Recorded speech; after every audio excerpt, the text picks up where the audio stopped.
तो आदमपुर का अखाड़ा सज कर तैयार है और अब तमाम पार्टियों की कहें तो धड़कनें कहीं ना कहीं तेज भी नजर आ रही है, क्योंकि इस बार का आदमपुर उपचुनाव काफी दिलचस्प नजर आ रहा है।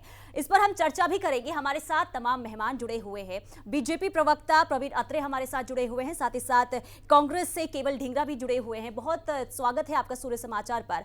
और साथ ही साथ हम ग्राउंड जीरो से दीपक गौतम के पास भी जाएंगे और आदमपुर की जनता का मूड क्या है ये भी जानने की कोशिश करेंगे। लेकिन सबसे पहले बीजेपी प्रवक्ता प्रवीण अत्रे के पास चलते हैं। प्रवीण जी, उपचुनाव की घड़ी नजदीक आ चुकी है, अब बस 18 घंटे का समय बचा हुआ है। इस वक्त कैसा महसूस कर रहे हैं? क्या धड़कनें तेज है या फिर जीत को लेकर आश्वस्त?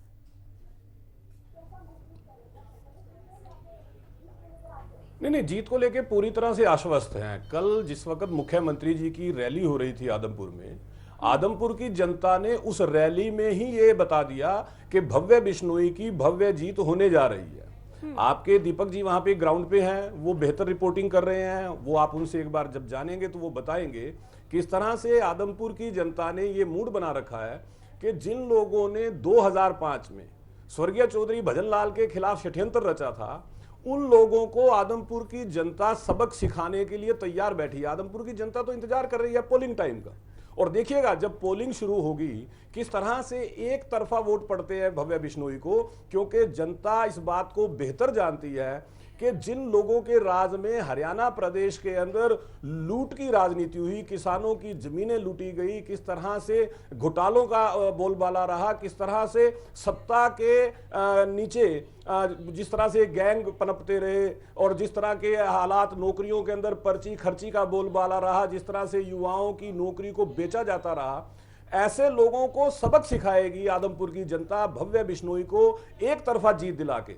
मैं यहाँ पे आज अभी आपसे बात कर रहा हूँ, कल को पोलिंग शुरू हो जाएगी, 6 तारीख को परिणाम आ जाएंगे, लेकिन जो मैं बोल रहा हूँ आप 6 तारीख को पाएंगे कि वो शब्द अक्षर शब्द सत्य निकलेगा। 1 लाख से ज्यादा मत मिलेंगे भव्य बिश्नोई को इस उपचुनाव में। बिल्कुल। प्रवीण अत्रे जी, इतने आश्वस्त हैं आप, इस पर आपसे भी चर्चा करेंगे। आपका हाल जान लिया, कांग्रेस का भी हाल जान लेते हैं। हमारे साथ केवल ढींगरा जी हैं। केवल ढींगरा जी, बीपी हाई या लो?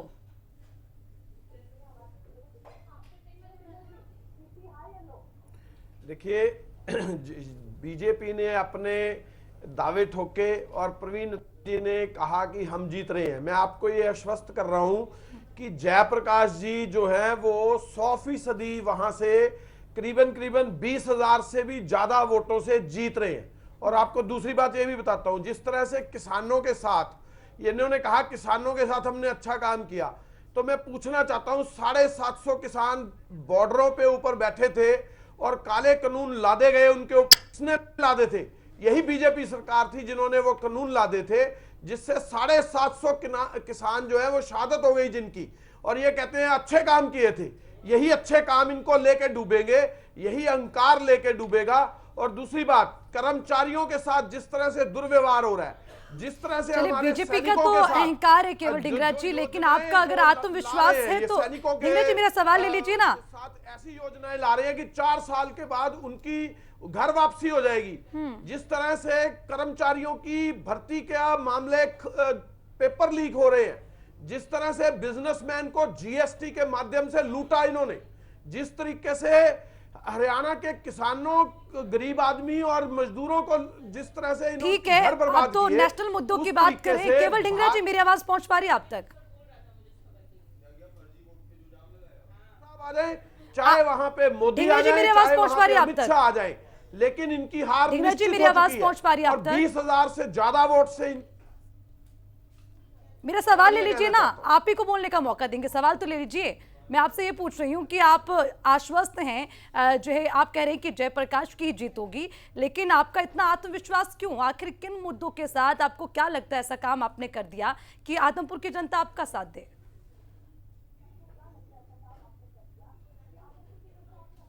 देखिए, मैंने आपको कई मुद्दे गिनाए। किसानों के साथ बीजेपी ने बर्बरता की 8 साल के अंदर। उसके बाद कर्मचारियों के साथ बहुत बुरा हाल किया। कर्मचारियों की 60 साल की एज 58 करके रिटायरमेंट करके घर भेजे गए। 30 पेपर लीक हो गए। पेपर लीक होने की वजह से कर्मचारियों की भर्ती नहीं हुई। एक केवल एजुकेशनल लेवल पे जो 40,000 भर्ती के पद खाली पड़े हैं और दूसरी भर्तियों के अंदर भी कितने ही मामले हुए और जीएसटी के माध्यम से बिजनेसमैन को, आम आदमी को लूटा गया, इस प्रदेश को लूटा गया। और दूसरी तरफ कर्जे के ऊपर कर्जा लिया इस सरकार ने, 60,000 करोड़ से कर्जा बढ़ाकर 3,24,000 करोड़ कर्जा करने का काम जो है भाजपा की सरकार ने किया। केवल ढींगरा जी, जीएसटी को लेकर और इन तमाम चीजों को लेकर आपकी चिंता उचित है, ठीक है, लेकिन सबसे पहले स्थानीय मुद्दों की बात करेंगे, क्योंकि आदमपुर उपचुनाव की बात करें, जीएसटी की बात भी करेंगे, आगे लोकसभा के भी चुनाव होंगे, उसमें भी मौका मिलेगा। पहले स्थानीय मुद्दों की बात करें, एक बार तस्वीर आपको दिखाते हैं, सीधे चलते हैं, हमारे संवाददाता दीपक गौतम हमारे साथ है। दीपक जी, एक बार ग्राउंड जीरो से बताएं जरा, चुनाव के लिए कुछ ही समय रह गया, आदमपुर की जनता क्या कह रही है? देखिए, बिल्कुल आदमपुर की जनता क्या कहती है ये बहुत महत्वपूर्ण होने वाला है, क्योंकि अंत में इसी जनता को तय करना है कि उनका नुमाइंदा कौन होगा। 1968 से लेकर और अब तक ये जनता तय करती आई है इस बार किसको सत्ता देने वाली है, इस बार किसको जिताने वाली है। इस पर पहले हम बात कर लेते हैं यहाँ के स्थानीय लोगों से, इसके बाद हमारे साथ आपके प्रवक्ता हैं जुटे हुए हैं, भाटी जी जुटे हुए हैं हमारे साथ हैं, उनसे बात करेंगे। पहले बात कर लेते हैं कि क्या स्थिति है, आम लोगों से जान लेते हैं। आप ये बताएं, क्या नाम क्या है आपका? विष्णु शर्मा जी। विष्णु जी, क्या मुद्दे क्या हैं, आप अगर बात करें तो? यहाँ मुद्दों के ऊपर इलेक्शन ही नहीं हो रहा सर, मुद्दे तो बहुत है, यहाँ काम हुआ ही क्या है। आज तक हुड्डा साहब की सरकार रही है, काफ़ी सरकारें रही है, कोई काम नहीं हुआ है। यहाँ चौधरी भजनलाल जी के जाने के बाद अनाथ सा है, ये कोई संभाल नहीं है। अभी ये घूमते फिरते नज़र आ रहे हैं, ये 3 तारीख तक हैं, उसके बाद कोई नेता मिलेगा ही नहीं। पर इंडिविजुअल बीजेपी भारी है फिलहाल, बीजेपी भारी नजर आ रही है। बाकी पार्टियों को आप बिल्कुल ही दरकिनार करते हैं, क्या वजह? दरकिनार नहीं सर, कांग्रेस और इनकी दोनों की टक्कर है बीजेपी की। बाकी तीसरा चौथा पांचवें स्थान की तो लड़ाई लड़ते ही होंगे सारे ही। पहले और दूसरे नंबर पर इनके मुताबिक कांग्रेस और बीजेपी होने वाली है। आप बताएं, आपका क्या नाम है? मेरा नाम अशोक है जी। किसके बीच में लड़ाई है, क्या मुद्दे क्या है? मुद्दों की लड़ाई नहीं है सर, लड़ाई है वो गढ़ की है एक, जहाँ पे अपन मेन बात करते हैं गढ़ पे बात आगे है, जहाँ से इलेक्शन स्टार्ट होता है ना वहीं ही इलेक्शन खत्म होता है, जो गढ़ है एक आदमपुर। और हमेशा ये गढ़ भजनलाल जी का रहा है और इस बार भी भजनलाल जी के ही नाम है। इस बार भी भजनलाल जी का, ऐसा वजह क्यों? मतलब कई लोग तो कहते हैं कि यहाँ काम नहीं हुआ, विकास नहीं हुआ। नहीं, काम सर वक्त के अकॉर्डिंग काम होंगे, पहले से इनकी सरकार नहीं थी तो हो सकता है उस वजह से काम नहीं हुए, इस बार ये सरकार में आए हैं, काम होंगे इनके। अच्छा, आप बताएं, आपको क्या लगता है किसकी सत्ता किसको देने वाले हैं ये राज सिंह सर? ये भव्य बिश्नोई को देने वाले हैं जी आदमपुर से, तो क्योंकि भव्य युवा है जी, और युवाओं का जोश भव्य का उद्घोष कर रहा है कि कब हमारे बीच में मतलब एक बढ़िया मतलब भारी मतों से जीत के हमारे बीच में आए। और आदमपुर में केवल और केवल युवाओं की बूढ़ों के साथ रखकर है जी। बीजेपी ने एक युवा नेता में बड़ा बढ़िया मजबूत नेता दिया है। कांग्रेस का जयप्रकाश जैसे मतलब आम आदमी का नारा है जी, विलायती नहीं चाहिए, वो मतलब हमारे बीच में तो कभी रहते नहीं जी। भव्य बिश्नोई ओनली हमारे बीच में रहने वाले हैं जी, और युवा है, उनकी उम्र है जी 50-50, 60-60। दीपक बने हैं अब हमारे साथ। एक बार फिर से चर्चा करते हैं क्योंकि बात आदमपुर उपचुनाव की हो रही है। एक बार फिर से मैं बीजेपी के प्रवक्ता हमारे साथ जुड़े हुए हैं प्रवीण अत्रे, उनके पास जाना चाहूंगी। प्रवीण जी, हमने ग्राउंड जीरो से आपको दिखाया जनता क्या कह रही है। जनता ये कह रही है कि मुद्दों पर तो चुनाव ही नहीं हो रहे।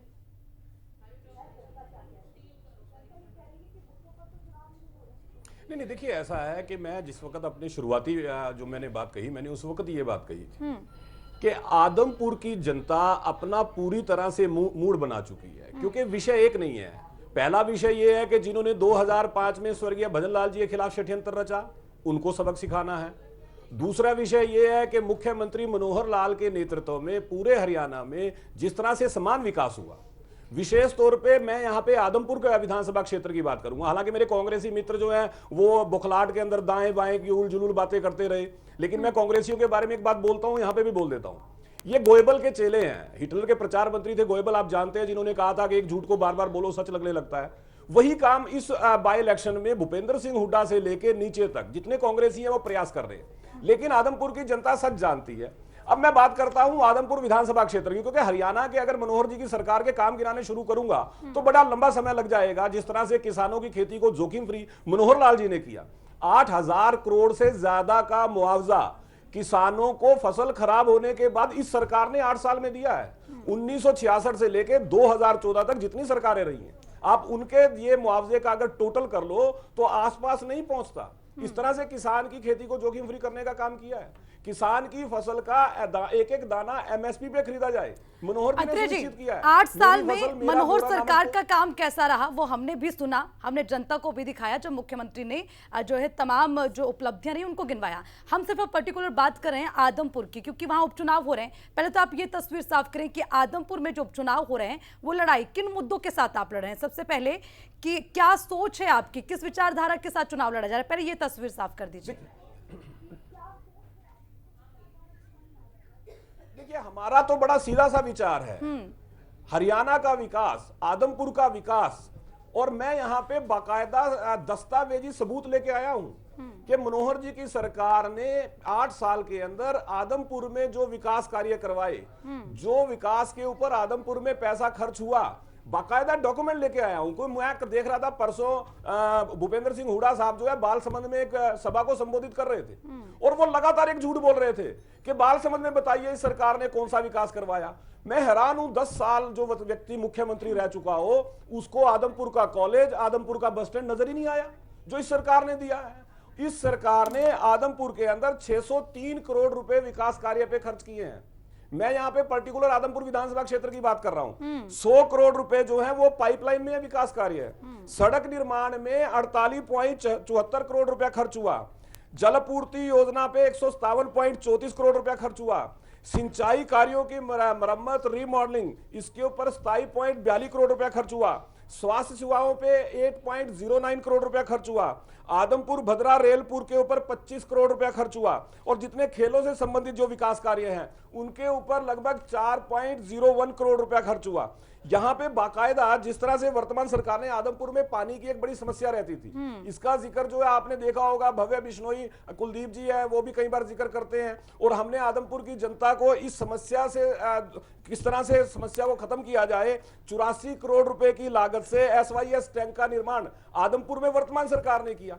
तो मैं तो यहाँ पे एक गांव प्रवीण में जी, विकास आपने जी बीजेपी ने जो भी काम किए हैं, मनोहर सरकार के द्वारा जो भी काम किए गए हैं आदमपुर में, ये कल जनता बताएगी जब वोट डाले जाएंगे। अब बने रही हमारे साथ दीपक गौतम ग्राउंड जीरो से बने हुए हैं। दीपक, आपके साथ आम आदमी प्रवक्ता मनोज राठी भी बने हुए हैं, उनसे जरा बातचीत कीजिए और जानिए कि इस बार वो इस लड़ाई में कहां पर खुद को देख रहे हैं, कितना कमाल कर पाएगी आम आदमी पार्टी।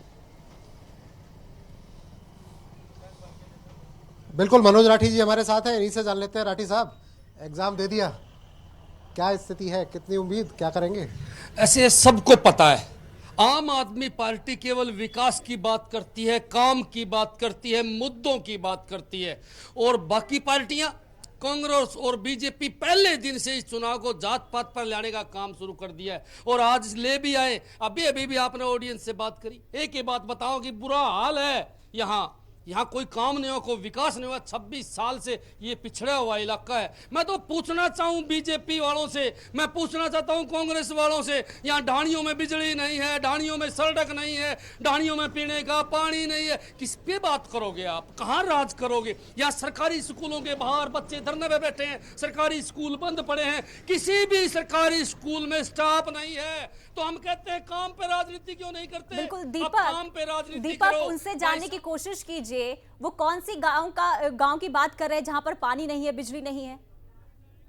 क्यों जाएगा आम आदमी पार्टी, विकास करवा सकती है। मैं पूछना चाहता हूं बीजेपी वालों से। अच्छा राठी साहब, ये बताएं, आप बात कर रहे हैं गांव की जहां पानी नहीं है, ये कौन सा गांव है जिसमें पानी नहीं है जिसकी आप बात कर रहे हैं? ऐसे एक नहीं है, किसी एक का नाम बता दीजिए। सभी आपको मैं बताऊं, बालसमंद गांव है, कोडाराम जी की मेहनत तक पानी आया, लेकिन आधी बार वे लोग मोल पानी लेके पीते हैं। मैं बात करता हूं ढाणियों की, जो ढाणियों में जो लोग रहते हैं उनके पास सुविधा नहीं है। और आदमपुर का काफी जनसंख्या जो है ढाणियों में रहती, पूरे हरियाणा में सबसे ज्यादा अगर कोई ढाणियों में रहता है तो आदमपुर के लोग रहते हैं। उनके पास सड़कें नहीं है, बिजली की सुविधा नहीं है। ठीक है दीपक, वापस आएंगे आपके पास और मनोज राठी जी की बात को भी पूरा करेंगे, लेकिन एक बार प्रवीण अत्रे जी के पास जाना चाहूंगे। अत्रे जी, पूरा खाका लेकर बैठे थे आप कि क्या क्या काम आदमपुर में हुए हैं, तमाम आपने बातें गिनाई। अभी नई नवेली पार्टी आम आदमी पार्टी वो कह रही है कि जो पानी की आप समस्या कह रहे हैं वहां पर पानी मिल नहीं रहा। बालसमंद की बात कर रहे हैं जहां पिछले दिनों डिप्टी सीएम गए थे भव्य बिश्नोई के समर्थन में।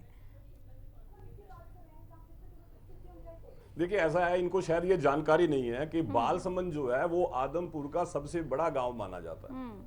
और बालसमंद वो गांव है जिसके अंदर मैं अभी कॉलेज और बस स्टैंड का जिक्र कर रहा था, और पानी की बालसमंद में कोई समस्या नहीं है, इसलिए मैं किसी झूठ का जवाब नहीं दूंगा। लेकिन एक बात जरूर कहूंगा, आम आदमी पार्टी के द्वारा सतेंद्र ने 3 दिन पहले एक बयान दिया। उन्होंने कहा कि जयप्रकाश पहले दादे से हारा, फिर बाप से हारा, अब पोते से हारेगा। इस बयान का क्या मतलब है? मतलब सतेंद्र भी ये बात अच्छी तरह समझ चुके हैं कि भव्य बिश्नोई जो है चुनाव जीतने जा रहे हैं, जयप्रकाश चुनाव हारने जा रहे हैं, और सतेंद्र तो एक तरह से सरेंडर कर चुके हैं। इस बयान का मतलब यही निकलता है। इससे कोई अलग मतलब निकलता हो तो आप मुझे जरूर बताएं। लेकिन जहां तक बात है आदमपुर उपचुनाव की, देखिए आदमपुर की जनता ये बात लगातार कहती रही, भूपेंद्र सिंह हुड्डा की जो 10 साल की सरकार रही, उस 10 साल की सरकार में आदमपुर के साथ सौतेला व्यवहार हुआ। ये जनता भी कहती है, और ये कुलदीप बिश्नोई तो कई बार कह चुके हैं कि किस तरह से 10 साल के अपने कार्यकाल में आदमपुर के साथ भूपेंद्र सिंह हुड्डा ने सौतेला व्यवहार किया। जब मुख्यमंत्री मनोहर लाल बतौर मुख्यमंत्री हरियाणा प्रदेश में 2014 में तो बनते, 10 साल से अत्रे जी किसके पास थी जिम्मेदारी आदमपुर की? अत्रे जी एक एक करके ले लेते ना जवाब। 10 साल से किसके पास जिम्मेदारी थी आदमपुर की? जी ये आपने सवाल किससे पूछा? आपसे किया है प्रवीण अत्रे जी, आपसे सवाल है मेरा। 10 साल का जिक्र आपने किया ना, तो मैं आपसे पूछ रही हूँ कि 10 साल से आदमपुर की, जी बिल्कुल, आपने कहा कि 10 साल से क्या दुर्गति आदमपुर की रही। मैं ये पूछ रही हूँ कि 10 साल से आदमपुर की जिम्मेदारी किसके पास थी? देखिए मैं आपको इसका एक उदाहरण देके समझाता हूं तो आपको बेहतर समझ में आएगा। जब भूपेंद्र सिंह हुड्डा प्रदेश के मुख्यमंत्री थे, 10 साल के कार्यकाल में पंचकुला का एक छोटा सा उदाहरण है, NH-73, मतलब पंचकुला से लेके यमुनानगर तक एक हाईवे बनना था, लेकिन ये शैलजा जी का लोकसभा क्षेत्र था। हुड्डा साहब ने 10 साल उस हाईवे को नहीं बनने दिया। उसके बाद KMP का जिक्र कर लेते हैं। KMP का जो स्टोन है चौटाला साहब ने 2004 में रखा था। 8 साल के अंदर वो जो हाईवे है वो बन नहीं पाया, और जब मामला कोर्ट में गया तो 10 साल हुड्डा साहब मुख्यमंत्री रहे, KMP नहीं बनने दिया। क्यों नहीं बनने दिया? क्योंकि गुड़गावा टोल जिस कंपनी के पास था, ये आरोप इन्हीं की पार्टी के नेताओं ने लगाया कि उस टोल में हुड्डा साहब की हिस्सेदारी है, अगर KMP बन गया उस टोल की आमदन कम हो जाएगी, इसलिए KMP नहीं बनने दिया। ठीक है, डिंगरा जी बताइए ना क्यों नहीं बनने दिया? 10 साल बीत गए और अत्रे जी कह रहे हैं, ठीक है आपका जवाब ले लेते हैं अत्रे जी। डिंगरा जी बताइए ना, 10 साल बीत गए, हाईवे नहीं बनने दिया आपने, क्यों नहीं बनने दिया हाईवे?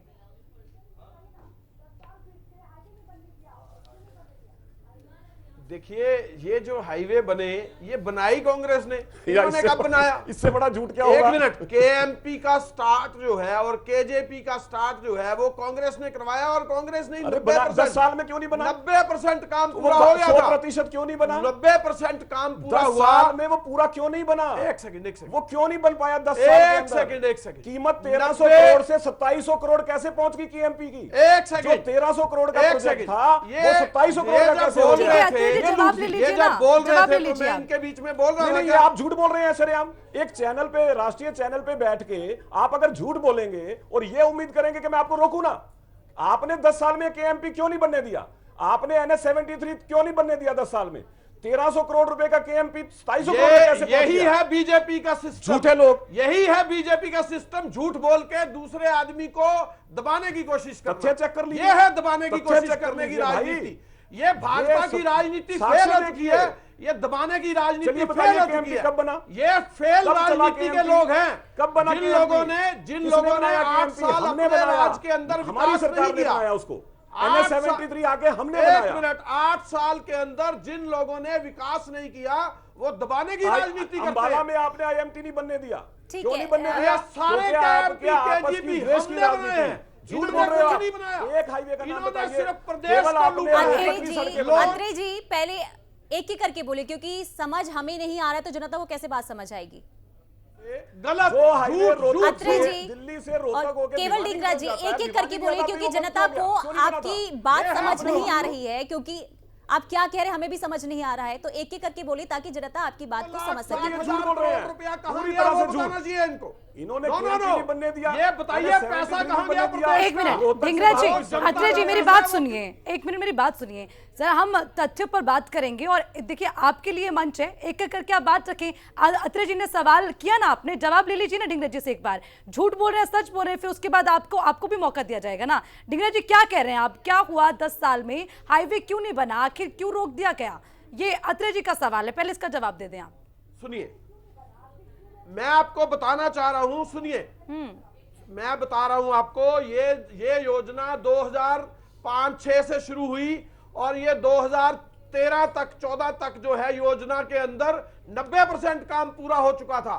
और इन्होंने आके मोदी जी ने नींव पत्थर रखने का काम किया कच्चे काम में ही। अभी पूरा कंप्लीशन से पहले ही अपनी नींव पत्थर रखने का काम मोदी जी ने तमगा लगाने का काम किया, जबकि 90% अमाउंट और 90% काम उसका पूरा हो चुका था KMP KGP का। ठीक है और ढींगरा ये जी, मिलके योजना आपका जो है, जवाब ये प्रवीण कांग्रेस अत्रे की- जी। ढींगरा जी ये कह रहे हैं कि 90% यानी कि 90% काम कांग्रेस कर चुकी थी और बीजेपी ने सिर्फ काम किया 10% मोहर लगाने का कि ये हमारे द्वारा काम हुआ है। अब आप जवाब दें। नहीं, देखिए ऐसा है 2004 में, देखिए 2004 में चौधरी ओम प्रकाश चौटाला ने इसका उद्घाटन की नींव पत्थर रखा था। उसके बाद सरकार बदल गई, भूपेंद्र सिंह हुड्डा साहब की सरकार आ गई। प्रोजेक्ट था ये जो 1300 करोड़ रुपए का, जो इसका प्रपोजल था 1300 करोड़ रुपए का। 10 साल का वक्फा, आपको यहां पे ये नोट करना पड़ेगा, 2004 से 2014 तक एक सड़क नहीं बनती भाई। आप ये देखिए ना, एक सड़क नहीं बनती, और जो 1300 करोड़ का प्रोजेक्ट था उसकी कीमत कितनी हो गई? 2700 करोड़। अरे भाई, और केजी एक और काम आदमपुर क्या की किया? बात कर रहे हैं। अब देखिए सोने पे हरियाणा सुहागा। के cherry on the Haryana cake. के नो, अब चेरी ऑन द ये केक बताता हूं। इधर cherry on the key cake बताता हूं, जो इन्होंने क्या योजना फ्रॉड किया प्रदेश के साथ। ये NCR में पहुंच गए। देखिए ढींगरा जी, अब आपको मिर्ची क्यों लग रही है? वो जवाब दे रहे हैं ना, एक बार जवाब ले लीजिए आप, फिर आपको भी तो मौका दिया जाएगा ना। पहले उनको अपनी बात तो पूरी करने दें। अत्रे जी बताएं। बात आदमपुर की हो रही थी, अब पहुंच गए अब NCR इनको में, चुप कराइए ना और फिर। NCR में 90% काम अब ये हो गया, सुनना उसकी नहीं बात चाहते नहीं कि करते। इन्होंने किया क्या। बात ये देखिए, हो रही ढींगरा जी, है, वो भागने की सुनिए, कोशिश कर रहे हैं। बात देखिए, ये हो अब रही मैं बता रहा हूं है, ना। आदमपुर की देखिए, जनता आप अभी बदहाल चुप क्यों? कराएंगे तो ज्यादा बेहतर 3 रहेगा। तारीख को वोट पड़ने हैं, अब बदहाल क्यों? भाई, आदमपुर की आदमपुर का तो जनता मैंने ये बता दिया, सड़कों के बीच में विकास कार्य खड्डे या है, खड्डे एक के बीच पैसे में का सड़क। हिसाब है। No, no. कहाँ तो ठीक है, बिल्कुल। देखिए, इस तरह से कोई बातचीत हो नहीं पाएगी। ठीक है प्रवीण अत्रे जी और ढींगरा जी, बहुत बहुत शुक्रिया आपका केवल ढींगरा जी हमारे साथ जुड़ने के लिए।